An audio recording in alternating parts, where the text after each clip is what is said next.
আমাদের জাতীয় শিক্ষাক্রমের প্রাথমিক স্তরের পাঠ্যপুস্তকগুলোতে গত বছর এবং এবছর রীতিমতো মেসাকার চালানো হয়েছে। গত বছর একটি নির্দিষ্ট বইয়ের উপর আমরা আমাদের পর্যালোচনা পেশ করেছিলাম এবং সেখানে আমরা দেখিয়েছি কি পরিমাণ মেসাকার শুধুমাত্র একটা বইয়ে ছিল। আলহামদুলিল্লাহ, কর্তৃপক্ষ তার অনেকগুলোরই সংশোধন করেছেন, সেজন্য তারা ধন্যবাদ পেতেই পারেন। কিন্তু মূল ঝামেলার জায়গা শরীফার গল্প, সেটি অত্যন্ত সূক্ষ্মভাবে রেখে দেওয়া হয়েছে। পুরো বিষয়টা একই, শুধুমাত্র ট্রান্সজেন্ডারের জায়গায় হিজড়া বা তৃতীয় লিঙ্গ উল্লেখ করে পুরো জিনিসটাকে রেখে দেওয়া হয়েছে। এবছর অবশ্য যখন চতুর্দিকে আলোচনা শুরু হলো, আমরা আরো অন্যান্য বইগুলোকে যাচাই করে এবং সেগুলোতে পর্যালোচনা চালিয়ে দেখেছি প্রত্যেকটা বইয়ে কম বেশি প্রায় ভয়াবহ ধ্বংসযজ্ঞ চালানো হয়েছে, যেন খুব সুপরিকল্পিতভাবে সুনিপুণভাবে আমাদের প্রাথমিক শিক্ষার্থীদের মন মানসিকতাকে ধ্বংস করে দেওয়া হয়। আজকে আমরা দেখানোর চেষ্টা করব যে শরীফার গল্প ছাড়াও প্রাথমিক স্তরের কোন ক্লাসের বইয়ে কি কি সমস্যা আমাদের চোখে ধরা পড়েছে। এর বাইরেও আরো বহু সমস্যা আছে। আমরা শুধুমাত্র 10-12টি সমস্যা আপনাদেরকে দেখাবার চেষ্টা করব, যেগুলো দেখার পর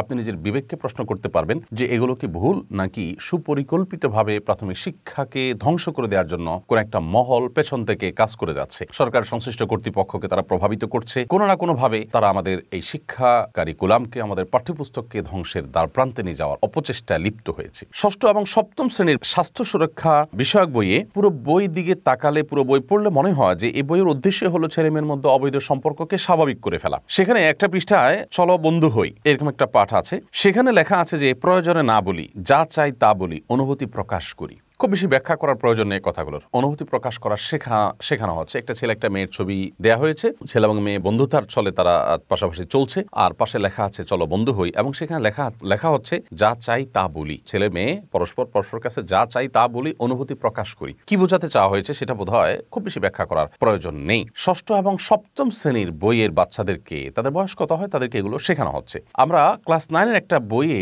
একটা মানচিত্র দেখেছি যে সেখানে বিশ্ব মানচিত্রের মধ্যে ফিলিস্তিনের নাম উল্লেখ নেই। ফিলিস্তিনকে একেবারে উজ্জ্বল করে দেওয়া হয়েছে, মুছে দেওয়া হয়েছে, সেখানে ইসরায়েলকে বেশ বড় করে দেখানো হয়েছে। চিন্তা করা যায় যে এরকম একটা পরিস্থিতি যখন চলছে যে ফিলিস্তিনিরা নিগৃহীত, তাদের জায়গা দখল করে আছে ইসরায়েলিরা, সেই সময়টাতে ইসরায়েলিদের দেশ দেখানো হয়েছে, ফিলিস্তিনিদেরকে সম্পূর্ণ ম্যাপ থেকে মুছে দেওয়া হয়েছে এবং সেটা বাচ্চাদেরকে শেখানো হচ্ছে। এরকম আরো বহু বিষয় আছে। সেক্স এডুকেশনের নামে ছোট ছোট কোমলমতি বাচ্চাদের যে স্বভাবজাত লাজুকতা, সেটাকে ধ্বংস করে দেওয়ার পায়তারা করা হচ্ছে। তাদেরকে রীতিমতো বেহায়াপনার দিকে ঠেলে দেওয়া হচ্ছে, তাদেরকে অবৈধ সম্পর্কে উদ্বুদ্ধ করা হচ্ছে। এরকম আরো বহু বিষয় প্রতিটা বইয়ের পাতায় পাতায় পৃষ্ঠায় পৃষ্ঠা রয়েছে। তৃতীয়ত, ষষ্ঠ শ্রেণীর স্বাস্থ্য সুরক্ষা বইয়ে ছেলে মেয়ে পরস্পর একে অন্যকে হাতে হাত ধরে চলাফেরা করা, ঘোরাফেরা করা, এটাকে নিরাপদ স্পর্শ বলা হয়েছে। মা সন্তানকে আদর করবেন, স্নেহ করবেন, এটাকে নিরাপদ স্পর্শ দেখানো হয়েছে। ঠিক একইভাবে একটা শিক্ষার্থী, ছেলে শিক্ষার্থী, মেয়ে শিক্ষার্থী একে অন্যকে স্পর্শ করবে, সেটাকে নিরাপদ স্পর্শ বলে শেখানো হয়েছে। দেখুন, আমাদের সমাজে একেবারে কিশোর পর্যায়ে যৌন হ্যারাসমেন্ট, যৌন হেনস্থা এবং নানা রকম অপ্রীতিকর ঘটনা প্রায় আমরা শুনতে পাই। সেখানে আমাদের সন্তানদের, ছেলে মেয়েদের পরস্পরকে ধরা, হাত ধরা, স্পর্শ করা, এটাকে স্বাভাবিকভাবে দেখতে বাচ্চাদেরকে শেখানো হচ্ছে। এটাকে কোনো দোষের বিষয় মনে করতে নিষেধ করা হয়েছে। বিষয়টা কি সেটা বোধ হয় আর ব্যাখ্যা করবার অবকাশ রাখে না। চতুর্থত, মাদ্রাসার বইয়ে আমরা দেখেছি যে কভারে হারমোনি, তারপরে বিভিন্ন জায়গায় ঢোল, তবলা এবং নাচ, এগুলো শেখানো হচ্ছে। প্রশ্ন হলো যে ইসলামে এগুলো জায়েজ আছে কিনা? পৃথিবীতে কোনো আলেম, উল্লেখযোগ্য কোনো আলেম, বাংলাদেশের কোনো আলেম কি আছেন যিনি বলেন যে হ্যাঁ, হারমোনি, ঢোল, তবলা, নাচ, এগুলো ইসলাম এগুলোকে অ্যালাউ করে? যদি না করে, তাহলে শতভাগ বাচ্চা যারা মাদ্রাসায় পড়ে তারা তো ইসলামী ভাবধারাকে বিশ্বাস করে দেখে মাদ্রাসায় তারা তাদের বাচ্চাকে পড়ায়। তো আপনি শিক্ষার্থীদের যে মূল্যবোধ, তাদের যে বিশ্বাস, শতভাগ শিক্ষার্থীদের বিশ্বাসের পরিপন্থী জিনিস তাদেরকে আপনি চাপিয়ে দিচ্ছেন। এটা রীতিমতো অত্যাচার বলা যেতে পারে, টর্চার বলা যেতে পারে। এই টর্চারটা আপনি করছেন শিক্ষার নাম দিয়ে। 5 নম্বর হলো, সপ্তম শ্রেণীর বইয়ে আমরা দেখেছি যে অতুল এবং নীরা, অন্তর এবং ফাহিমা, এই গল্পগুলোতে রীতিমতো অবৈধ সম্পর্কে গেলে কোনোভাবে অভিভাবকদের শাসন করা উচিত না, সে শিক্ষা দেওয়া হচ্ছে এবং বোঝানো হচ্ছে যে অতুল, নীরা, অন্তর, ফাহিমা, তারা একে অন্যকে পছন্দ করে একে অন্যের সাথে বিবাহ বহির্ভূত অবৈধ সম্পর্ক করে তারা তাদের পড়ালেখাকে পাশাপাশি চালাতে পারে। অভিভাবকদের সেখানে কোনো প্রকার ইন্টারফেয়ার করা উচিত না। অভিভাবক শাসন করেছেন, শাসনকে সেখানে নেগেটিভলি দেখানো হয়েছে। শাসন করতে গিয়ে শিক্ষার্থীকে শিক্ষা প্রতিষ্ঠানে যাওয়া বন্ধ করে দেওয়া বা আরো কোনো পন্থা, যেটা হয়তো কোনো কোনো ক্ষেত্রে অগ্রহণযোগ্য হতে পারে, সেটা হয়তো সঠিক না, কিন্তু পুরো শাসনটাকে এখানে নেগেটিভলি দেখানো হয়েছে। তার মানে অবৈধ সম্পর্ক করতে দিতে রীতিমতো অভিভাবকদেরকে প্রেসার দেওয়া হয়েছে, শিক্ষা দেওয়া হয়েছে বাচ্চাদেরকে যে তোমরা এটা করতে পারো। 6 নম্বর হলো, আমরা এবছর বই পুস্তকের মধ্যে দেখেছি যে আলিয়া মাদ্রাসার ইবতেদায়ী প্রথম শ্রেণীর ইংরেজি বইয়ে 2022 সন পর্যন্ত সালাম ছিল, বাচ্চাদেরকে সালাম, কথোপকথনের শুরুতে সালাম দিয়ে অভিবাদন করা শেখানো হতো। বাট 2023 এবং 24 এই দোনো বছর আমরা দেখেছি যে সেই বইয়ে গুড মর্নিং এটা শেখানো হচ্ছে, সালামটা তুলে দেওয়া হয়েছে। এদেশের মানুষের যে সংস্কৃতি, এদেশের মানুষের যে কালচার, তারা সকালে উঠলে কি গুড মর্নিং বলতে শিখে অভ্যস্ত, নাকি তারা সালাম বলতে অভ্যস্ত? আপনি এদেশের মানুষের সংস্কৃতি সেটাকে সম্পূর্ণ বাদ দিয়ে সেখানে আপনি গুড মর্নিং ঢোকালেন। আপনি হয়তো বলবেন যে ইংরেজি বই, সেখানে সেজন্য গুড মর্নিং ছিল। ইংরেজি বইতে গুড মর্নিং থাকতেই পারে, সেটা নিয়ে আমার আপত্তি নেই। সালামটা কেন বাদ দিলেন? সালাম তো আমাদের সংস্কৃতির অংশ। যদি বলেন যে না, সালাম গুড মর্নিং হয়ে গেছে ইংরেজি বই দেখে, তাহলে আমাদের দেশের পহেলা বৈশাখ বা এ জাতীয় যে বিষয়গুলো প্রচলিত আছে সেগুলোকে কি আপনি ইংরেজিতে পরিবর্তন করে দিবেন? এগুলো কি পরিবর্তনযোগ্য বিষয়? তাহলে সালামকে কেন আপনি বাদ দিলেন? একই বইয়ে আমরা এর আগে 2022 পর্যন্ত দেখেছি যে মাদ্রাসা শিক্ষার্থীদের জন্য প্রস্তুত করা বই, যেহেতু সেখানে শিক্ষিকার মাথায় হিজাব রয়েছে, শিক্ষার্থীদের মাথায় টুপি রয়েছে, কিন্তু এবছর সেগুলো বাদ দেওয়া হয়েছে। তো হিজাব টুপিও বাদ দিয়ে দিতে হবে? মানে ইংরেজি শিখতে গিয়ে আমাদেরকে পরিপূর্ণভাবে দেশের কালচার, সংস্কৃতি সবগুলো ফেলে দিতে হবে? তাহলে এই ইংরেজি শেখার কি মানে থাকতে পারে? 7 নম্বর হলো, চতুর্থ শ্রেণীর বইয়ে বৈশাখ পালন করাকে বলা হচ্ছে আমাদের সংস্কৃতির অমূল্য অংশ। আমাদের দেশে পহেলা বৈশাখ উদযাপন এটি কখন শুরু হয়েছে? গত 30-35 বছর আগে শুরু হয়েছে। অনেকে এই ঘটনার শুরুর সাক্ষী। সেটি আমাদের সংস্কৃতির অমূল্য অংশ হয়ে গেল, সেটি আমাদের শত বছরের ঐতিহ্য হয়ে গেল, সেটিকে রক্ষা করা আমাদের উপরে একেবারে অবশ্য কর্তব্য হয়ে গেল। এদেশের সংস্কৃতির অংশ যদি বলতে যান, তাহলে সেক্ষেত্রে এদেশের শত শত বছরের পালন করে আসা সংস্কৃতি, হিন্দু মুসলিম নির্বিশেষে বহু কিছু আছে। সেখানে এটা তো আপনি রাখছেন, পাশাপাশি বলছেন গায়ে হলুদ আমাদের সংস্কৃতি, জন্মদিন পালন আমাদের সংস্কৃতি। গায়ে হলুদ আমাদের দেশে কবে থেকে চালু হয়েছে এবং জন্মদিন পালনের সাথে আমাদের দেশের সংস্কৃতির কি সম্পর্ক আছে? এটা কোথাকার কালচার, কোত্থেকে এসছে? পশ্চিমা দুনিয়াতে এটি প্রচলিত ছিল, আমাদের দেশের জন্মদিন পালন শুরু হয়েছে কবে থেকে? এগুলোকে আমাদের সন্তানদেরকে এদেশের সংস্কৃতি হিসাবে শেখানো হচ্ছে, পাঠ করানো হচ্ছে। নাম্বার 8, ক্লাস 9-এর ইতিহাস এবং সামাজিক বিজ্ঞান বইয়ে ভারতের স্বাধীনতায় মুসলমানদের অবদান একেবারে উল্লেখ করা হয়নি। সেখানে শুধুমাত্র হিন্দুদের অবদানগুলো তুলে ধরা হয়েছে। ভারতের ইন্ডিয়া গেটে পর্যন্ত মুসলমানদের নাম সেখানে উল্লেখ করা আছে, যারা ভারত স্বাধীন করার জন্য, ইংরেজদের থেকে ভারতবর্ষকে মুক্ত করবার জন্য লড়েছিলেন, প্রাণ দিয়েছিলেন, বহু আলেমকে প্রাণ দিতে হয়েছে, তাদের নাম কিন্তু ইন্ডিয়া গেটে আছে। বাট এখানে কিন্তু সেই বিষয়টা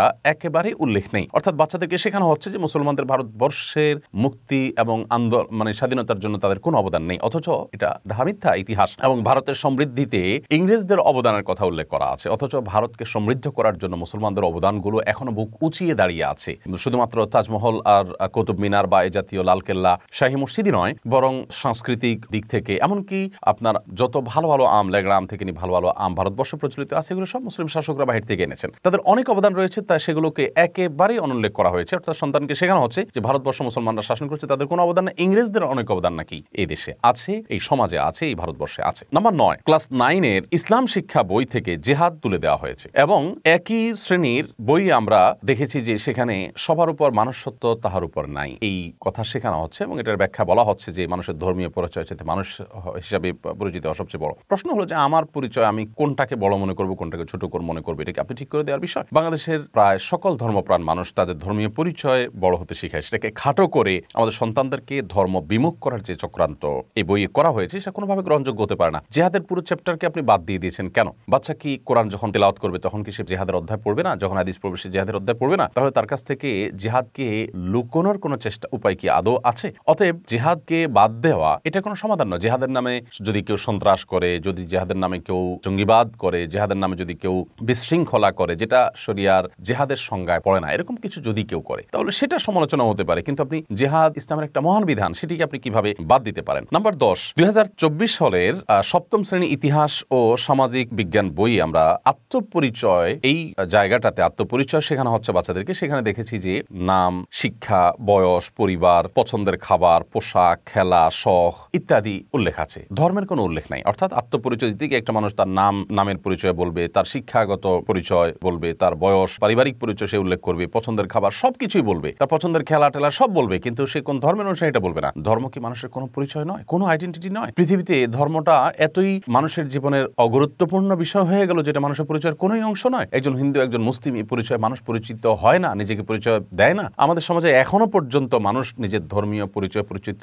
হওয়াটাকে সবচেয়ে গুরুত্বপূর্ণ মনে করে, সেটা হিন্দু হোক, মুসলিম হোক, যে কোনো ধর্মের মানুষ হোক না কেন। সেখানে আপনি আত্মপরিচয়ের কোনো কিছুতেই সেটাকে উল্লেখ করবেন না। অত্যন্ত সুপরিকল্পিতভাবে ধর্মীয় নাম নিশানাগুলো আমাদের বই পুস্তকের প্রতিটা পৃষ্ঠা থেকে, খাঁজ ভাঁজ থেকে সেটাকে দূর করে ফেলে দেওয়া হচ্ছে। ট্রান্সজেন্ডার ইস্যু নিয়ে বা শরীফার গল্প নিয়ে খুব বেশি কথা বলার প্রয়োজন নেই, কারণ অনেক কথা ইতিমধ্যে হয়ে গেছে। শুধুমাত্র এটুকু বলতে চাই যে সংশ্লিষ্ট কর্তৃপক্ষের কেউ কেউ বলার চেষ্টা করেছেন যে বইয়ে ট্রান্সজেন্ডার ইস্যুর কিছুই নেই, শরীফার গল্প, হিজরার গল্প। প্রশ্ন হলো, গত বছর এই গল্পটি হুবহু ছিল একই রকম, কোনো পার্থক্য নেই। শুধু পার্থক্য এটুকুই যে ট্রান্সজেন্ডার শব্দের জায়গায় হিজরা বা তৃতীয় লিঙ্গ উল্লেখ করা হয়েছে। এখন কথা হলো, একটা মানুষ যার পুরো বিবরণ গত বছর উল্লেখ করা হয়েছে ট্রান্সজেন্ডার বলে, এবছর হুবহু সেই বিবরণ সেই গল্পই রয়েছে, শুরু থেকে শেষ পর্যন্ত সব একই, শুধুমাত্র ট্রান্সজেন্ডারের জায়গায় হিজরা শব্দ আপনি দিয়ে দিলেন। তার মানে কি আপনি হিজরা এবং ট্রান্সজেন্ডারকে এক মনে করেন? যদি সেটি হয়ে থাকে, তাহলে যারা বই বাচ্চাদের হাতে তুলে দিচ্ছেন তারা নিজেরাই হিজরা এবং ট্রান্সজেন্ডার পার্থক্য না জানলে বিষয়টা তো আরো ভয়াবহ। আমরা কম বেশি সবাই জানার কথা যে ট্রান্সজেন্ডার এদের ইস্যুটা হলো মানসিক, আর হিজড়াদের ইস্যুটা হলো শারীরিক।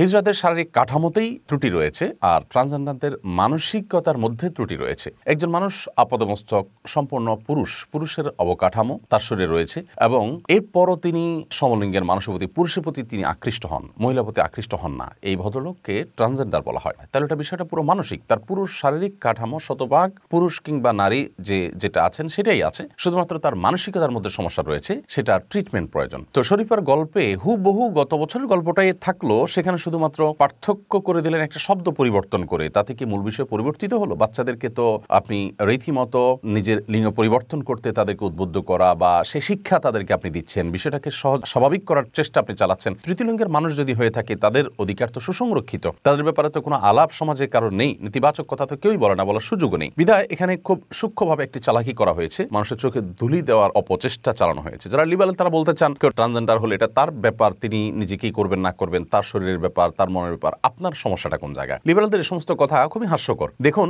মানুষের অনেক কাজ আছে যে কাজগুলোর ইফেক্ট সমাজের উপরে বর্তায়, তখন সমাজ সেগুলোতে ইন্টারফেয়ার করতে হয়। এরকম বহু কাজের দৃষ্টান্ত আমরা দেখাতে পারবো। যদি আপনি বলেন যে এটা তার ব্যাপার, সে কি করবে না করবে, তো আমি যদি বলি যে 14 বছরের ছেলে 14 বছরের মেয়ে যদি বিবাহ করতে চায়, আপনি কেন সেখানে বাধা দিতে চান? আপনি তখন বলবেন তারা শিশু। তো শিশুর একটা সংজ্ঞা আপনি ঠিক করেছেন, আজকে 18 বছর, কালকে যদি আপনি বলেন যে 25 বছর, এরপর যদি আপনি বিবাহ বহির্ভূত সম্পর্ককে সমাজে আরো বেশি প্রতিষ্ঠিত করবার জন্য, শয়তানের চক্রান্তকে বাস্তবায়ন করার জন্য যদি আপনি শিশুর বয়স 30 বছর দেন, তো কিছুই বলার থাকবে না। 14 বছর বয়সে কেউ বিয়ে করতে চাইলে আপনি তাকে বাধা দিচ্ছেন। কেন বাধা দিচ্ছেন? এটা তো তার একান্ত ব্যক্তিগত ব্যাপার, আপনি তখন বলছেন শিশু। তো এই শিশুকে আপনি সেক্স এডুকেশন শিখাচ্ছেন, এই শিশুকে আপনি লিঙ্গ পরিবর্তনের কথা শিখাচ্ছেন, সেই ক্ষেত্রে এই শিশু একেবারে পুরো লায়ক হয়ে গেল, এই শিশু একেবারে সবকিছু বুঝে এরকম একজন পাকা মানুষে পরিণত হয়ে গেল, তখন সে শিশু থাকলো না যে শিশুকে আপনি এই সমস্ত জিনিস শেখাচ্ছেন। একজন ট্রান্সজেন্ডার বা তৃতীয় লিঙ্গের মানুষ বা সমকামী, যে সমকামিতা লিপ্ত এই ব্যক্তি, তিনি কোনো মা বাবার মাধ্যমে দুনিয়াতে এসেছেন। এই সমাজ তাকে অনেক কিছু দিয়েছে। এই সমাজে তিনি যেরকম জন্মগ্রহণ করেছেন, জন্ম লাভ করেছেন, বেড়ে উঠেছেন, তার কি সমাজের প্রতি কোনো দায়বদ্ধতা নেই? তিনি আরেকটা সন্তান জন্ম দিবেন, তাকে ভালো মানুষ করবেন, তাকে সমাজের অংশ করবেন, এই সমাজের প্রতি তার যে দায়িত্ব সেটা পালন করবেন,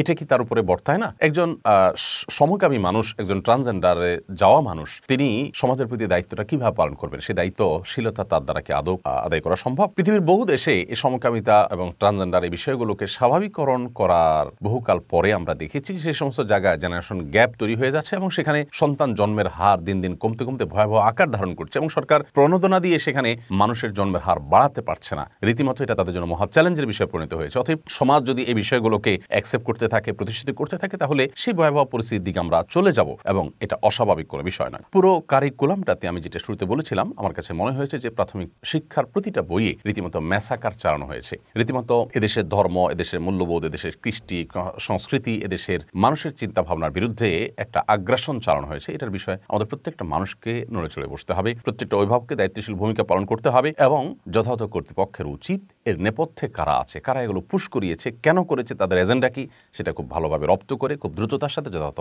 ব্যবস্থা গ্রহণ করা। একবার যদি মানুষের আস্থা নষ্ট হয়ে যায়, তাহলে দ্বিতীয়বার মানুষের আস্থা ফেরানো কঠিন হয়ে যাবে। ইতিমধ্যে বহু জায়গায় প্রাথমিক শিক্ষা প্রতিষ্ঠানগুলোতে শিক্ষার্থী পাওয়া যাচ্ছে না। এটা আরও ভয়াবহ আকার ধারণ করবে যদি এখনই এটার ব্যাপারে সঠিক উদ্যোগ গ্রহণ করতে কোনো প্রকার কালবিলম্ব করা হয়। এদেশের হিন্দু, বৌদ্ধ, খ্রিস্টান, মুসলিম প্রত্যেকটা ধর্মের মানুষ কিন্তু ধর্মপ্রাণ। অতএব মানুষের ধর্মীয় মূল্যবোধ বিরোধী কোনো কিছু চাপিয়ে দেওয়া হলে সেটি কোনো ধর্মের মানুষই গ্রহণ করবে না। আসুন প্রত্যেকে যার যার জায়গা থেকে আমরা দায়িত্বশীল ভূমিকা পালন করি। আল্লাহ রাব্বুল আলামিন আমাদের সকলকে সব ধরনের ষড়যন্ত্র থেকে হেফাজত থাকার তৌফিক দান করুন। আমাদের পরবর্তী প্রজন্মের ঈমান, তাদের বিশ্বাস, তাদের মূল্যবোধ, তাদের চেতনা, সেগুলোকে আল্লাহ রাব্বুল আলামিন সুসংরক্ষিত রেখে তাদেরকে মানুষের মতো মানুষ হিসেবে গড়ে তোলার তৌফিক আমাদেরকে দান করুন। আসসালামু আলাইকুম ওয়া রাহমাতুল্লাহি ওয়া বারাকাতুহু।